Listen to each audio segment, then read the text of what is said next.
बिहारी वाजपेयी साहब, जिनको भारत रत्न से नवाजा गया, इस मुल्क के वजीर आजम रहे 2 बार। मुझे जाती तौर उनके साथ काम करने का मौका मिला। 3 साल MOS के तौर पर मैं उनके साथ रहा।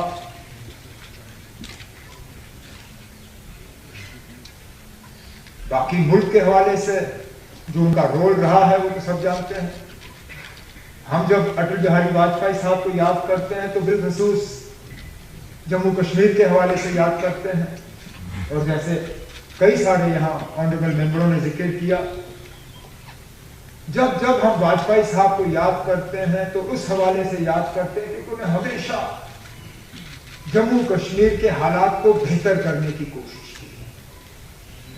हमेशा यहाँ का जो तनाव का माहौल रहा, यहाँ जो वायलेंस रही, यहाँ जो हिंदुस्तान और पाकिस्तान को लेके जम्मू कश्मीर के मुतालिक रिश्ते खराब रहे, उनको हमेशा सुधारने की कोशिश की, उनको दुरुस्त करने की कोशिश की। वो पहले इस मुल्क के ऐसे लीडर, उनको याद किया जाता है कि वो लाहौर बस लेके गए, दिल्ली लाहौर बस सर्विस उन्होंने शुरू की, लेकिन उस दौरान वो मीनार पाकिस्तान भी गए, जो एक हिंदुस्तान के लीडर के लिए वहां जाना और मीनार पाकिस्तान पर वहां पे हाजिरी देना ये कोई मामूली बात नहीं। फिर सरहद पे खड़े होके कहना कि हम दोस्त बदल सकते हैं, पड़ोसी बदल नहीं सकते। आज के दिन में शायद ही कोई इस तरह की बात करेगा। बार बार जब हालात यहां खराब हुए, उन्होंने यही कहा कि बातचीत के जरिए ही मसले हल किए जा सकते हैं, उसके अलावा कोई चारा नहीं। दोस्ती का हाथ बढ़ाते रहे, इस बात के बावजूद कि उसके लिए उनको मुश्किल का सामना करना पड़ा। जब जम्मू कश्मीर के मसले के हवाले से बात की तो कहा कि इंसानियत, जमहूरियत, कश्मीरियत। जम्मू कश्मीर के आर पार के लोग, उनको दोबारा जोड़ने के लिए यहां रास्ते खोले गए, जिनको बदकिस्मती से दोबारा फिर बंद किया गया। उनकी कोशिश थी कि लोग मिले, सिविल सोसाइटी आपस में मिले, एक मतलब पर्सनल रिश्ते कायम।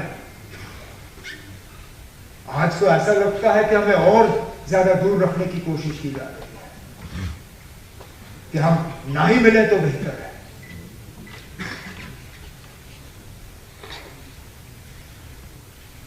मैं तो मान के चलता हूं कि अगर वाजपेयी साहब के दिखाए हुए रास्ते पे हमने जम्मू कश्मीर के साथ सलूक किया होता तो आज हमारा वो हाल नहीं होता जो हाल है। लेकिन चलिए, वो नहीं रहे, उनका दिखाया हुआ रास्ता याद नहीं रहा। उन्होंने जो नक्शा एक हमें छोड़ के दिया था, उस नक्शे को हमने छोड़ दिया। क्या करें? तारिगामी साहब ने वाजपेयी साहब के बारे में जब जिक्र किया तो असेंबली के रेजोल्यूशन के हवाले से बात की, लेकिन या तो भूल गए बताना, या फिर बताना मुनासिब नहीं समझा। ये सही है कि वाजपेयी साहब की हुकूमत ने उस वक्त उस रेजोल्यूशन को वापस भेजा, लेकिन शायद उसके बाद वाजपेयी साहब को इस बात का एहसास भी हुआ कि जल्दबाजी हुई थी, और उन्होंने अपने काबिना के एक वजीर को फिर नॉमिनेट किया यहां की हुकूमत के साथ इस पर बातचीत और डायलॉग शुरू करने के लिए। मरहूम अरुण जेटली साहब, अगर मेरी याददाश्त सही है, उस वक्त लॉ मिनिस्टर थे, और लॉ मिनिस्टर की हैसियत से वाजपेयी साहब ने उन्हें नॉमिनेट किया यहां की हुकूमत के साथ एक डायलॉग प्रोसेस उस रेजोल्यूशन को लेकर। लेकिन उस वक्त उसके बाद फिर हुकूमत रही नहीं, हालात बदल गए, और जो हुआ सो हुआ। लेकिन जम्मू कश्मीर को लेके वाजपेयी साहब के जो इरादे थे उनसे शायद इख्तिलाफ करना हमारे लिए बहुत मुश्किल हो।